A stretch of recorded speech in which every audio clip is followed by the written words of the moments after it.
So we've had a lot of experienced and knowledgeable and wise speakers so far, but we are a young party with mostly young people, and I'm excited that our next speaker is going to get to represent that. But he's also done a great service to this party and, helping us preserve our own history, which at this point is starting to get hazy for some of us.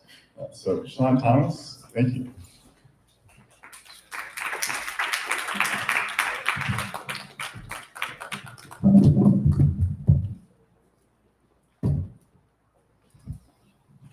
Thank you so much for having me here.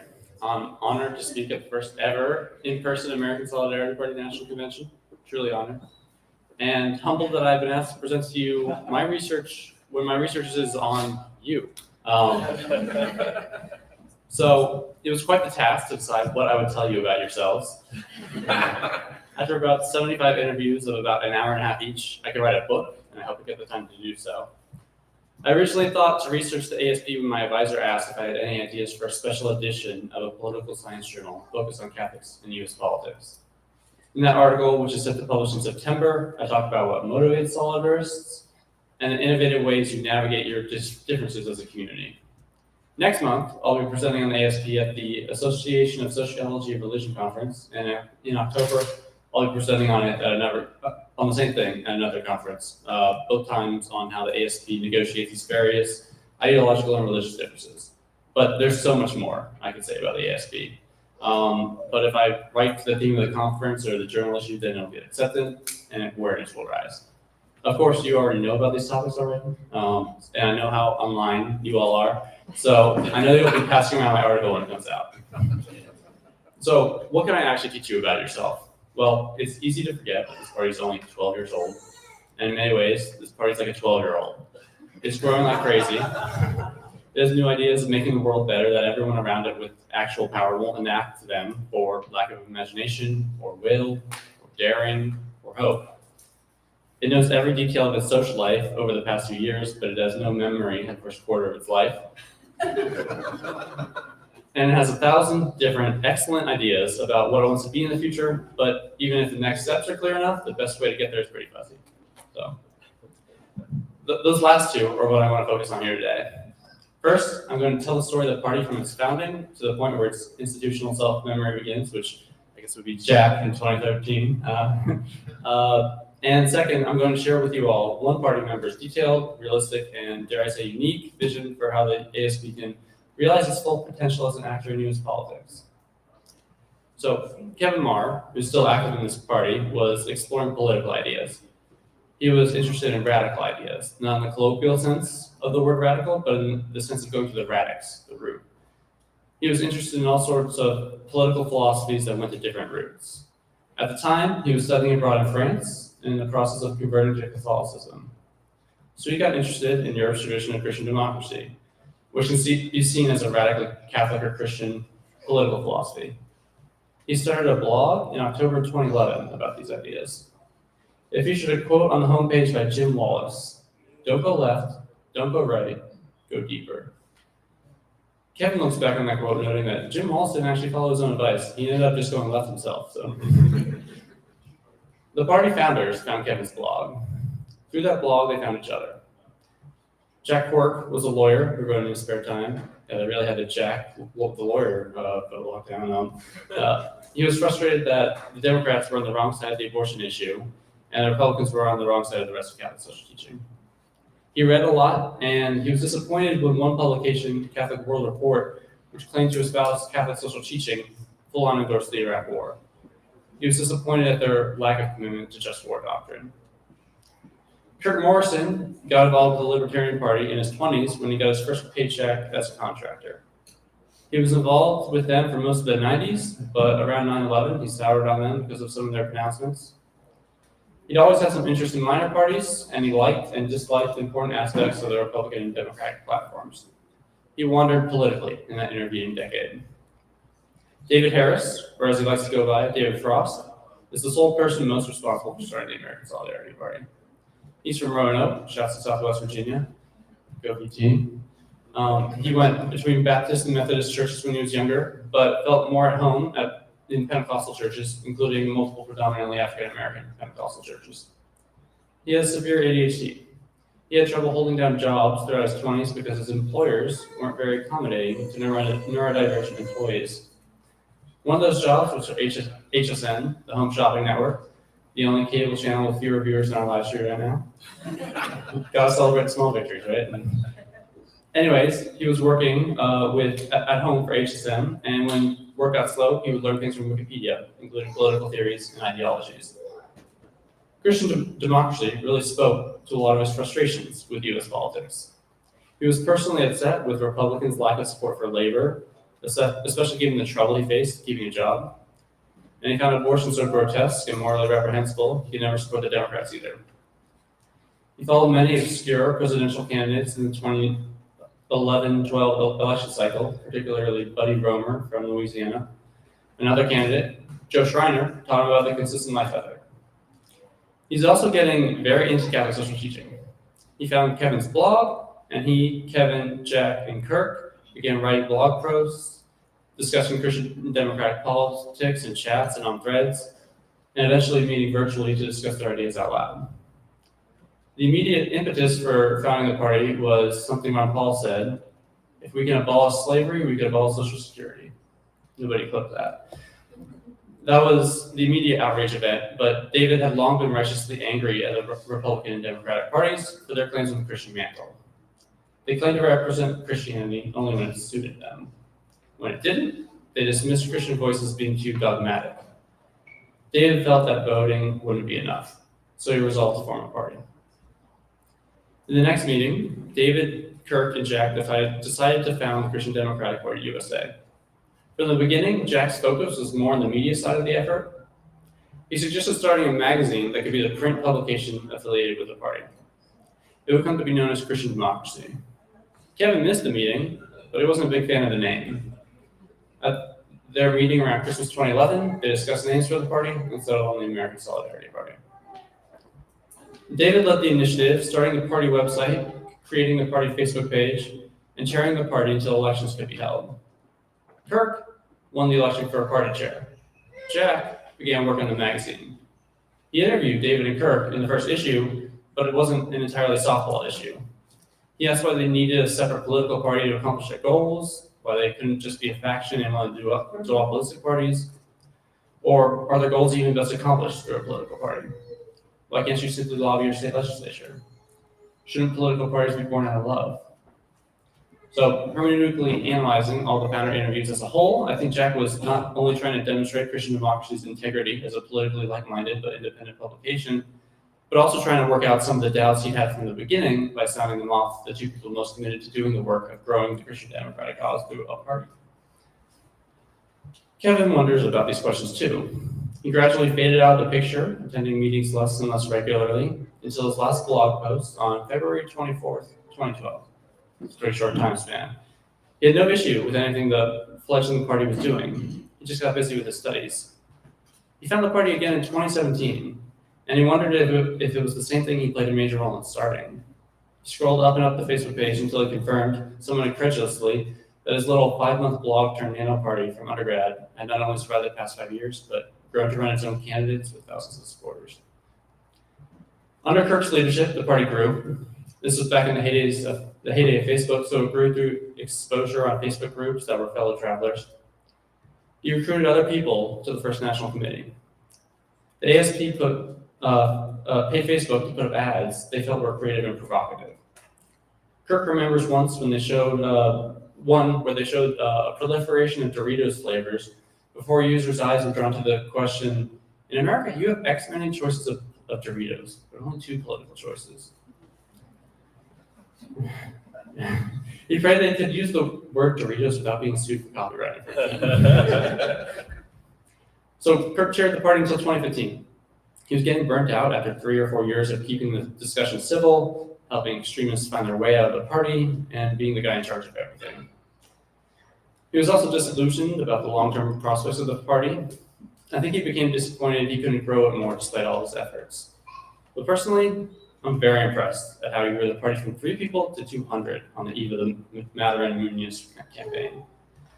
I'm sure he saw the ASP through like 90+% of its potentially fatal dangers, the casual crisis that could have killed it in his crib. Kirk was also frustrated that the party didn't see one issue the same way he did. He can't remember which issue, but he suspects it was calling for more gun restrictions.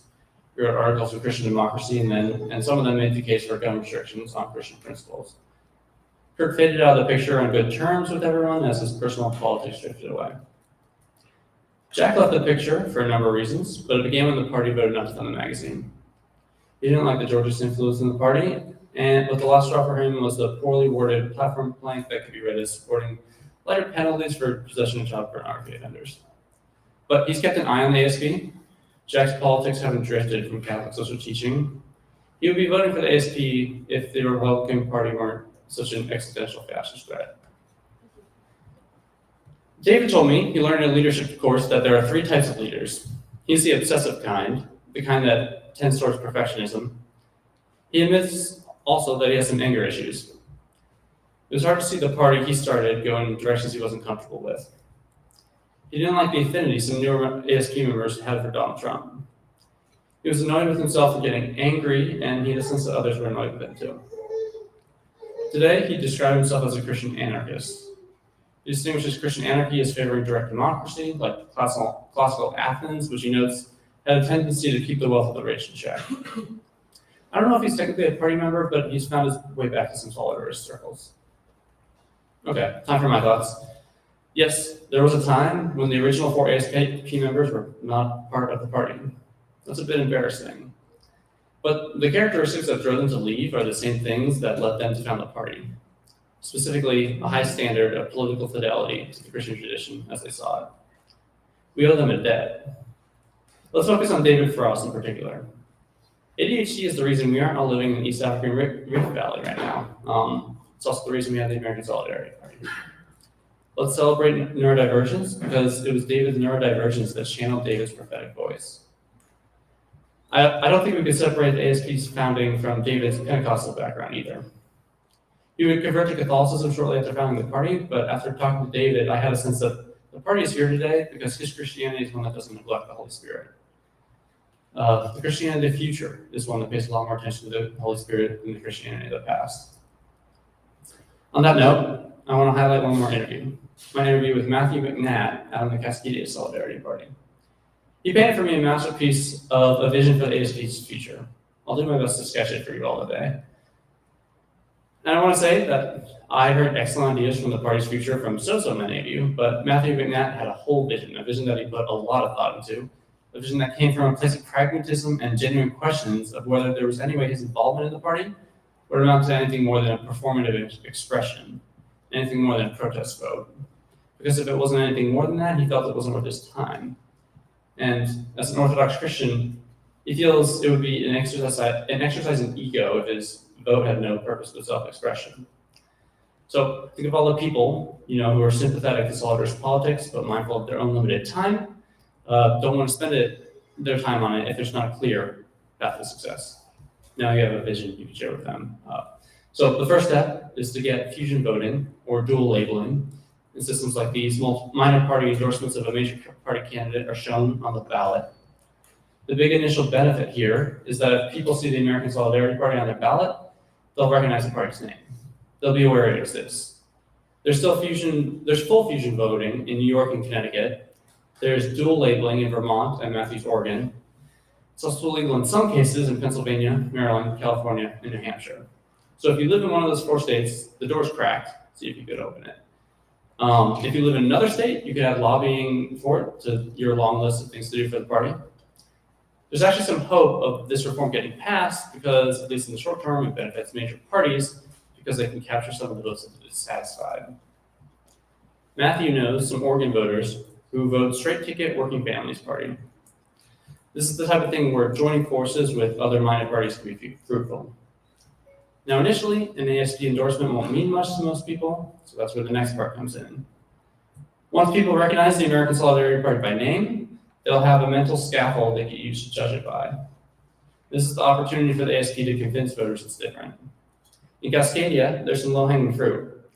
He can capitalize on the popularity of Cascadian distinctiveness to draw voters in and raise his profile.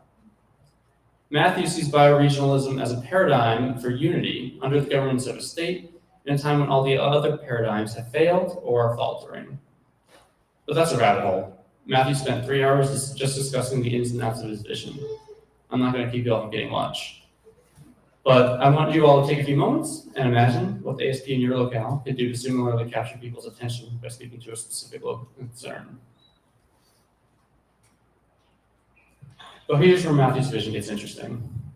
He wants to see the ASP, despite not yet holding office, to organize and co-sponsor local initiatives that bring tangible benefits to people in the community. That's going to make an ASP endorsement actually mean something. He has 2 ideas for how the ASP can set itself apart. One is through cosmo-local municipal cooperation. I'm going to take a wild guess and say your municipality is struggling to deal with some things. Well, it's probably not alone because it's a big world out there. Matthew has an idea for cosmo-local municipal cooperation. For example, his town in Oregon is in a cloud forest, and there's someone who wants to mine lead, which poses obvious threats to the common good. There are other municipalities facing those same problems. His idea starts with having city government making its actions and decisions more openly available to match what state and federal governing bodies are required to do. He proposes that in addition to recording city council meetings and posting them online, that the mayor give a 2.5 minute explainer that the city government has to do for every expenditure, because municipal residents want to know what their $80,000 is going to do. Or the ASP could send someone and do that for them in the meantime. But once you have the issues the city's dealing with encoded in data somewhere, that makes it easier to identify other places worldwide that aren't competing with your municipality, but face similar issues. Many of those places, maybe some of those places will have found solutions. Maybe not, but in those cases, those municipalities can collaborate and brainstorm with more diverse minds, increasing the likelihood they'll find a solution. Here's the second community initiative he has in mind. He suggests the ASP be involved in organizing and co-sponsoring self-sustaining participatory enterprises. Those are community-involved businesses or nonprofits that learn from what hasn't worked in the community in the past and why it failed. He sees self-sustaining participatory enterprises providing business support that improves businesses' likelihood of success. He especially wants to see youth-inclusive, self-sustaining participatory enterprises. He sees many 14-year-olds in his community hanging around after dark. They're probably using harmful drugs, probably because of problems with their home life. Including youth in these self-sustaining participatory enterprises gives them a purpose and an alternative to have more in their life besides school and problems at home. Now, can other organizations besides the ASP foster initiatives like these? Oh yeah, without a doubt. But by taking an active role in improving the community's common good while not in power, the ASP can secure people's trust in its endorsements, and then, unlike NGOs, it can actually influence who governs the fusion voting. So to summarize, step 1 of Matthew's vision is to leverage the popularity of Cascadian identity in his bioregion to attract support. Step 2 is to raise awareness to fusion voting. And step 3 is to net people palpable benefits so that ASP endorsement means something to voters. And you might have thought, oh, this or that part won't actually work in my context. Well, that's the beauty of the localist party. You can identify the principle at work in the Cascadian plan and figure out how to apply it in your state, region, or municipality.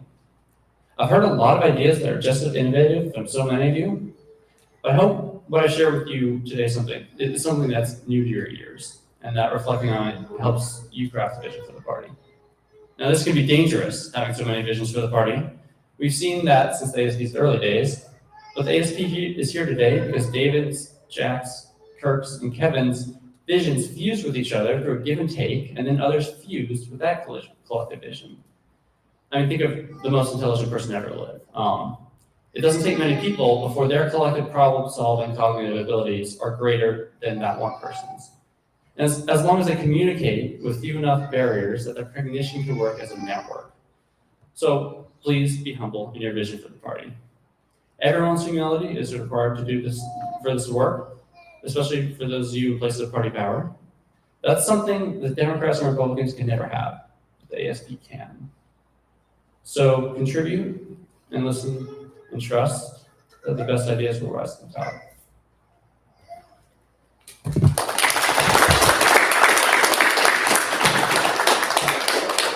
Questions?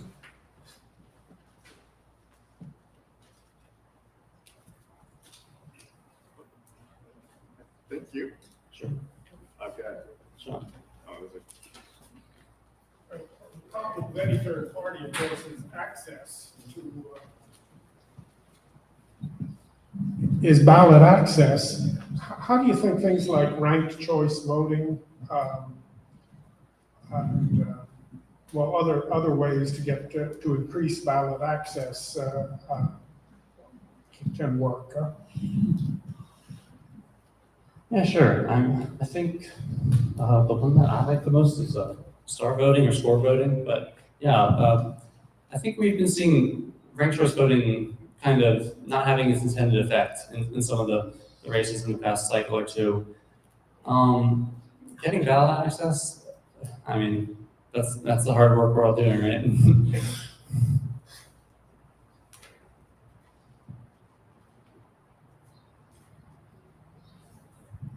Yeah.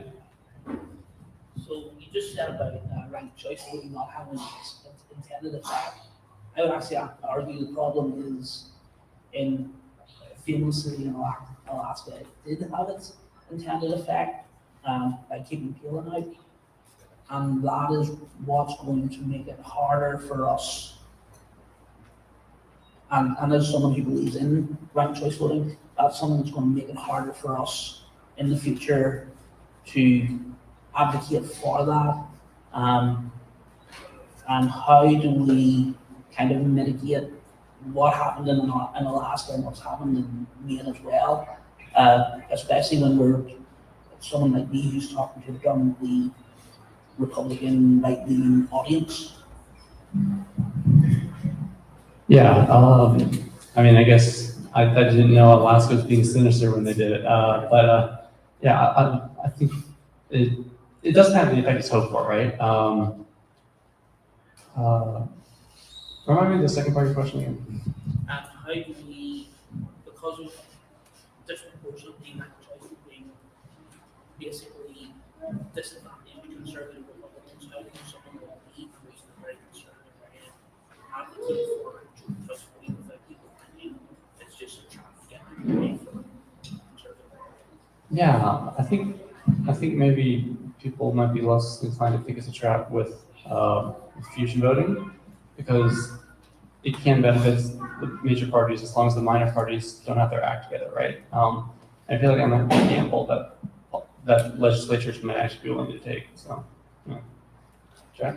Yeah, so it sounds like you've got several publications that are interested in ASP's history and your work. What do they think about the party in general, like beyond just the history aspect of it? What are you hearing? Yeah, they don't have as much faith in it as you or I do. Everybody else here? Yeah, but I mean, I didn't change my wording much when they gave me that feedback. I mean, I think it has a shot, right? And I think to pretend it doesn't just because all the other third parties don't is I mean, maybe a little too overly empirical. I mean, look, if you look at the growth rate and the fact that it's like basically aiming at the biggest proportion of the population doesn't fall into a party, I think that's promising. So, yeah. Skylar. So what's really challenging is you've not interviewed like most leaders of the party in the past. Was it really challenging to choose quotes from them for your paper? Yes, very. There were so many quotes. And I had to, in my article, really introduce the party to the world when there were so many interesting things about the party that I wanted to get deeper into. Hopefully I'll have time to share those other insights with the world. Yeah, you guys are all really smart people. And talking to you all for an hour and a half was a delight. And yeah, I think those great insights and those great ideas you have can, if you stir the pot, like form a really good vision, like, yeah. Thank you.